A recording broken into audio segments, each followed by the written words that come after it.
હવાર હવારમાં જીનુના મોટા બાએ હાવણી લઈ લીધી અને જીનુ પાછી કહેતી હતી મારા મોટા બાને હાસવવાના છે. તો મેં કીધું હાલ તારા મોટા બાને પાસ્તા ખવડાવી દેવી. પાસ્તાને સીધા કુકરમાં મને ફાવે નહીં એટલે મેં તપેલીમાં નાખ્યા, પણ મોટા બા તો બાફેલા ખાઈ જાય. ભૂખ લાગી હોય ને એટલે મેં માર્યો તડકો, નહીં ભડકો નતો કર્યો. સૂલો હોય તો જ ભડકો કરવાનો આવે, અહીંયા તો પાછો બાટલો ફાટે તો મારો ભડકો લઈ લઈ.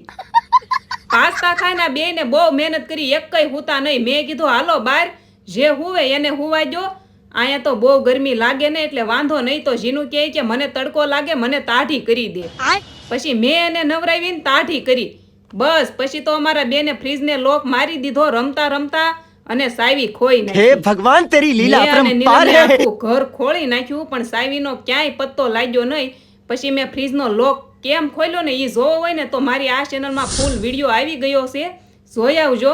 અને આ જ કમેન્ટમાં કહેજો તમારા ઘરે છોકરા છે તો કેવા છે, હારે એવા કે અમારે તો 2-3 ભેગા થાય ને એટલે વાર્તા પૂરી. તો મળીએ નેક્સ્ટ વિડીયોમાં. જય દ્વારકાધીશ. Like share subscribe.